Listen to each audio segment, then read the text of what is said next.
শিক্ষার্থীরা, আশা করি তোমরা সবাই ভালো আছো। তোমাদের ভালো থাকাটা আমাদের একান্ত কাম্য। আমরা এই নতুন বছরে নতুন বই হাতে পেয়েছি। এই নতুন বইয়ের আলোকে আজ আমি ষষ্ঠ শ্রেণীর চারুপাঠ, এই চারুপাঠ নিয়ে আলোচনা করব। চারুপাঠের প্রথম যে গদ্যাংশটি রয়েছে, প্রথম গদ্যাংশটি হল সততার পুরস্কার। লিখেছেন মোহাম্মদ শহীদুল্লাহ। তোমরা বই নিয়ে আমার সাথে পাঠ করবে এবং এখান থেকে আমরা ছোট ছোট শব্দগুলো জানব। আজ আমরা চারুপাঠের সততার পুরস্কার নিয়ে আলোচনা করব।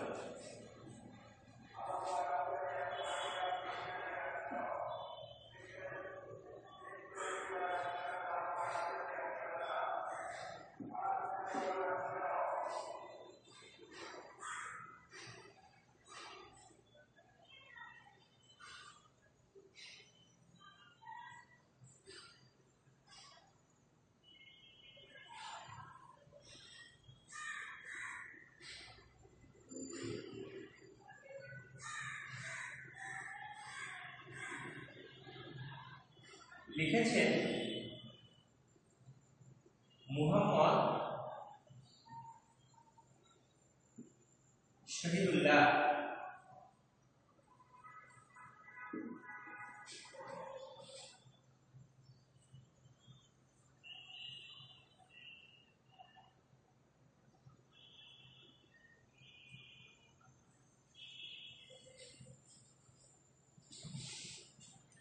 আমরা গল্পটি একটু পড়ে দেখি।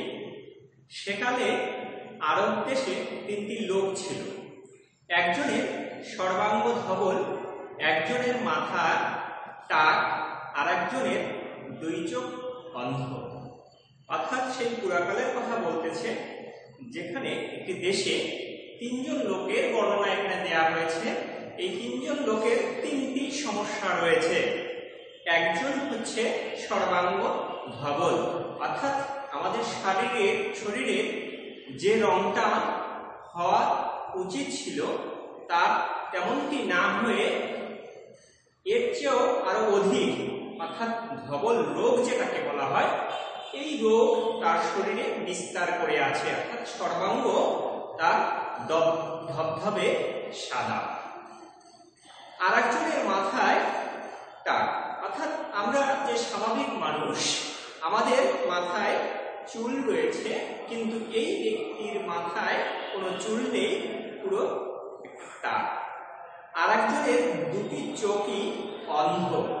অর্থাৎ আমরা এই পৃথিবী, অর্থাৎ এই জগৎটাকে যেভাবে আমরা দেখতে পাচ্ছি, এই মানুষটি এই জগৎটাকে এইভাবে দেখতে পাচ্ছে না। তার কারণ তার দুটো চোখই অন্ধ, এবং দুটো চোখ অন্ধ থাকা মানে তার পুরো পৃথিবীটাই অন্ধকারাচ্ছন্ন। আল্লাহ তাহাদের পরীক্ষার জন্য এক ফেরেশতা পাঠালেন। অর্থাৎ মহান আল্লাহ তাআলা, আমাদের সৃষ্টিকর্তা, এই তিনজন ব্যক্তিকে পরীক্ষা করার জন্য তার একজন দূত পাঠালেন। ফেরেশতা হইলেন আল্লাহর দূত। তাহারা নূরের তৈয়ারি, এমনি কেহ তাহাদিগকে দেখিতে পায় না। অর্থাৎ আমরা স্বাভাবিক মানুষ এই ফেরেশতাকে কখনো দেখতে পাবো না। তার সর্বদা বিরাজমান, কিন্তু আমরা তাদেরকে দেখতে পাবো না। কিন্তু আল্লাহ যদি নির্দেশ দিয়ে কারো উদ্দেশ্যে প্রেরণ করে থাকে এই দূতকে, তাহলে তারাই শুধু দেখতে পাবে। আল্লাহর হুকুমে তাহারা সকল কাজ করিয়া থাকেন। অর্থাৎ তারা নিজে থেকে কোনো কাজ করে না। আল্লাহ যদি এই ফেরেশতা, অর্থাৎ এই দূতদের যদি কোনো কাজের হুকুম দিয়ে থাকে, তাহলে তারা ওই কাজ করে থাকে। ফেরেশতা মানুষের রূপ ধরিয়া প্রথমে ধবল রোগীর নিকটে আসিলেন। তিনি তাহাকে বলিলেন, কি তুমি সবচেয়ে ভালোবাসো? অর্থাৎ এই ধবল রোগীর কাছে গিয়ে ফেরেশতা তাকে জিজ্ঞাসা করলো যে কি তুমি সব থেকে বেশি ভালোবাসো? ধবলরূপী বলিল, আহা, আমার গায়ের রং যদি ভালো হয় সকলে যে আমাকে বড় ঘৃণা করে। স্বর্গীয় দূত তাহার গায়ে হাত বুলাইয়া দিলেন, তাহার রোগ সারিয়া গেল, তাহার গায়ের চামড়া ভালো হইল। তারপর আল্লাহর দূত পুনরায় তাহাকে জিজ্ঞাসা করিলেন, এখন তুমি কি চাও? সে বলিল, আমি উট চাই। দূত তাহাকে একটি গাভীর উট দিয়া বলিলে, এই দাও, ইহাতে তোমার ভাগ্য খুলিবে। অর্থাৎ এই দূত এই ধবলরূপীর শরীরে হাত দেওয়ার সাথে সাথে তার ধবল রোগ সেরে গেল এবং সে স্বাভাবিক মানুষের মতো হয়ে গেল। তারপর এই দূত তাকে আবার জিজ্ঞাসা করলো যে তুমি এবার কি চাও? তখন ধবলরূপী বলিল, আমি উট চাই। ফেরেশতা তাকে উট দিয়ে দিল, বলল, এই নাও তোমার উট। দূত তাহাকে একটি গাভীর উট দিয়া বলিল, এই দাও, ইহাতে তোমার ভাগ্য খুলিবে। অর্থাৎ যে উটে বাচ্চা হবে, বাচ্চা প্রসব করতে পারবে, এমনি একটি উট তাকে দিয়ে বলিল যে এর থেকে তোমার ভাগ্য পরিবর্তন হবে। তুমি যে দরিদ্র অবস্থায় আছো, এই দরিদ্র অবস্থা থেকে তোমার উন্নতি ঘটবে। তারপর সেই ফেরেশতা টাকওয়ালার কাছে গিয়া বলিলেন, তুমি সবচেয়ে কি ভালোবাসো? কি তুমি সবচেয়ে ভালোবাসো? এরপর এই দূত আবার টাকওয়ালার কাছে গেল এবং ধবলরূপীকে যেভাবে প্রশ্ন করেছিল টাকওয়ালাকে সে একইভাবে প্রশ্ন করল যে কি তুমি সবচেয়ে বেশি ভালোবাসো? সে বলিল, আহা, আমার এই রোগ যদি সারিয়া যায়, যদি আমার মাথায় চুল ওঠে। অর্থাৎ সে আফসোস করে বলল যে আমার এই যে মাথাটি টাক অবস্থায় রয়েছে, এটা যদি সারিয়া যায়, আমার মাথায় যদি আবার চুল গজায়, তাহলে আমি খুবই খুশি হব। আল্লাহর দূত তাহার মাথায় হাত বুলাইয়া দিলেন, তাহার টাক সারিয়া গেল, তাহার মাথায় চুল গজাইল। দূত পুনরায় বলিলেন, এখন তুমি কি চাও? ফেরেশতা ধবলরূপীর বেলায় যেমনটি করল, ঠিক টাকওয়ালার ব্যাপারেও একই রকম। তার মাথায় হাত বোলানোর সাথে সাথেই তার মাথায় চুল গজিয়ে গেল এবং তারপর আবার পুনরায় জিজ্ঞাসা করল, এখন তুমি কি চাও? তখন এই টাকওয়ালা ব্যক্তি বলল, সে বলিল, গাভী। অর্থাৎ আমরা যেটাকে গরু বলি, এবং যে গরুটি আমাদেরকে বাচ্চা দিয়ে থাকে সেই গরুটাকে আমরা গাভী বলে থাকি। তিনি তাহাকে একটি গাভীর গায়ে দিয়া বলিল, এই দাও, ইহাতে তোমার ভাগ্য খুলিবে। ফেরেশতা অর্থাৎ আল্লাহর দূত তাকে একটি গাভী দিয়ে বলল, এই দাও, এতে তোমার ভাগ্য খুলিবে। তারপর স্বর্গীয় দূত অন্ধের কাছে গেলেন, গিয়ে বলিলেন, কি তুমি সবচেয়ে ভালোবাসো? সে বলিল, আল্লাহ আমার চোখ ভালো করিয়া দিন, আমি যেন লোকের মুখ দেখিতে পাই। স্বর্গীয় দূত তাহার চোখে হাত বুলাইয়া দিলেন, তাহার চোখ ভালো হইয়া গেল। এরপর স্বর্গীয় দূত পুনরায় আবার অন্ধ ব্যক্তির কাছে গেল এবং একইভাবে প্রশ্ন করল এবং চোখে হাত বুলানোর সাথে সাথে তার দু চোখ ভালো হয়ে গেল এবং সেই জগৎটাকে দেখতে পেল। তারপর তিনি তাহাকে বলিলেন, এখন তুমি কি চাও? সে বলিল, আমি ছাগল চাই। স্বর্গীয় দূত তাহাকে একটি গাভীন ছাগল দিয়া বলিলেন, এই দাও, ইহাতে তোমার ভাগ্য খুলিবে।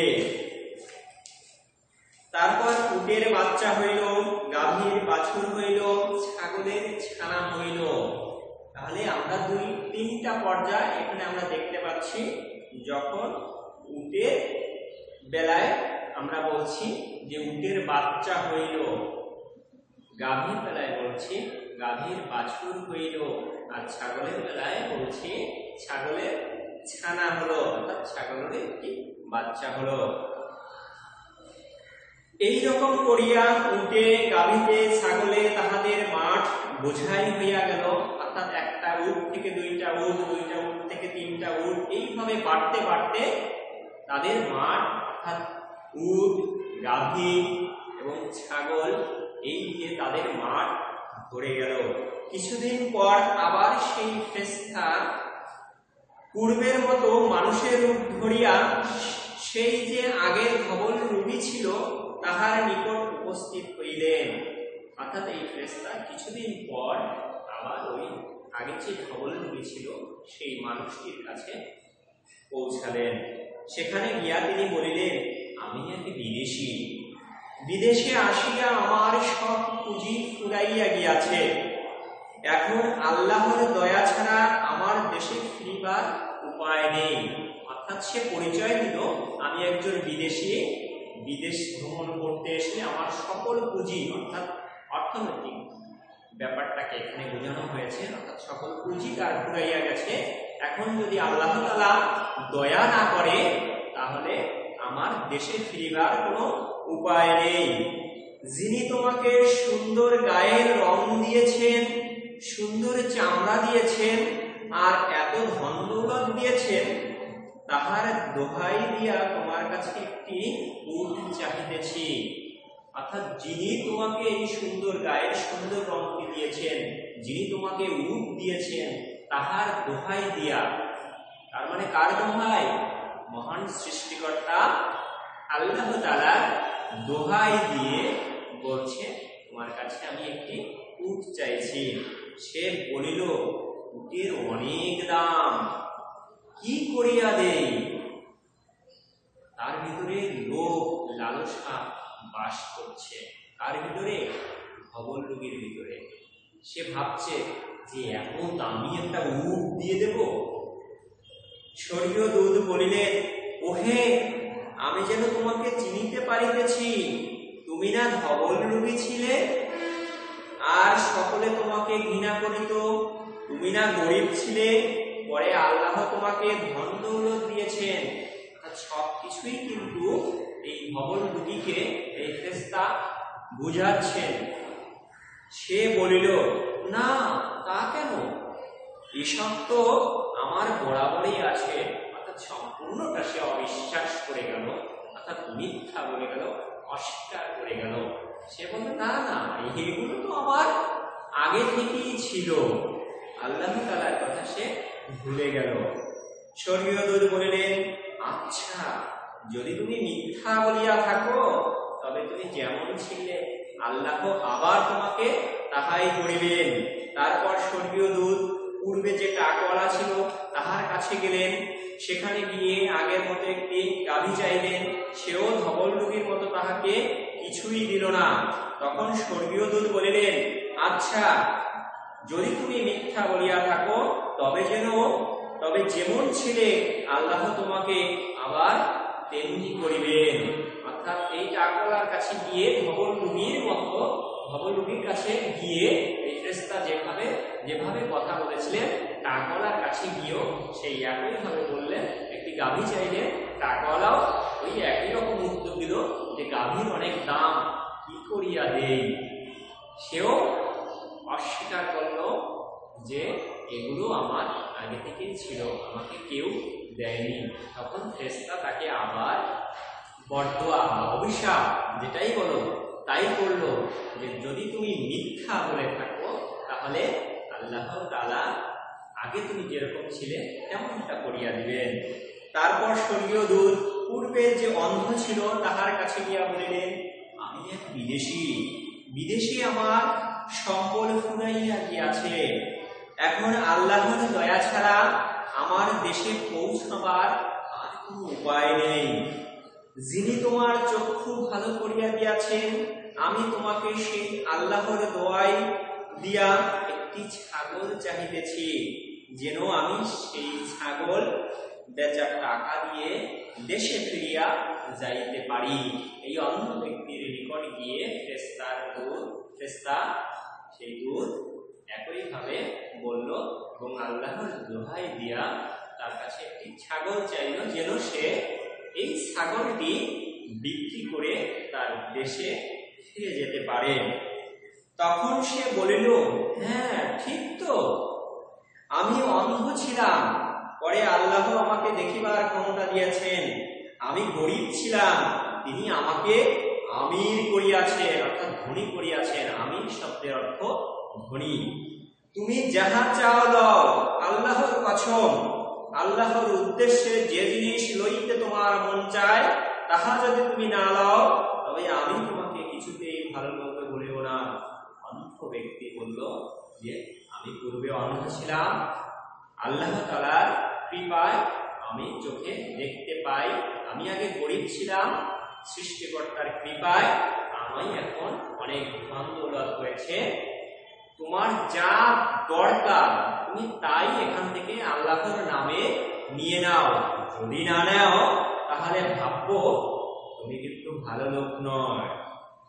ফেরেশতা তখন বলিল, ব্যাস, তোমার জিনিস তোমারই থাক, তোমাদের পরীক্ষা নেওয়া হইল, আল্লাহ তোমার উপর খুশি হইয়াছেন আর তাহাদের উপর বেজার হইয়াছেন। অর্থাৎ তুমি যে ব্যবহারটি আমার সাথে করলে, এই ব্যবহারে আল্লাহ তাআলা তোমার উপর অনেক খুশি হয়েছে এবং ওই দুজনের উপরও, অর্থাৎ ধবল ও টাকাওয়ালার উপরে আল্লাহ তাআলা নারাজ হয়েছেন বা বেজার হয়েছেন। তোমার জিনিস তোমারই থাক, আল্লাহ পাক তোমাকে আরো ধন দৌলত দান করুক। এই ছিল আমাদের এই চারু পাঠের প্রথম গদ্যাংশ, সততার পুরস্কার। অর্থাৎ সৎ থাকলে কি পুরস্কার পাওয়া যায়, আল্লাহ পাক আমাদেরকে কি পুরস্কার দান করেন এবং কখন কিভাবে কোন বেশে আল্লাহ তাআলা অর্থাৎ মহান সৃষ্টিকর্তা আমাদেরকে পরীক্ষা করবেন তা ঠিক আমরা জানি না। তাই আমাদের সব সময় একটা কথা মনে রাখতে হবে যে আমরা যত বিপদেই করি না কেন আর যত ভালো অবস্থাতেই থাকি না কেন, আমাদের যে সৃষ্টিকর্তা রয়েছে তার উপর থেকে কখনো বিশ্বাস হারানো যাবে না এবং কখনো আমরা অসৎ পথে চলব না, সব সময় সৎ থাকার চেষ্টা করব। তো আজ এই পর্যন্ত। পরবর্তী ক্লাসে আমরা এর পাঠ পরিচিতি, শব্দার্থ এবং লেখক পরিচিতি নিয়ে আলোচনা করব। তোমরা বাসায় এই গল্পটা অন্তত পক্ষে 2 বার পড়বে এবং পড়ে ভালো করে বোঝার চেষ্টা করবে। তোমাদের এই জাদু ক্ষেত্রে গল্পটা বারবার পড়া।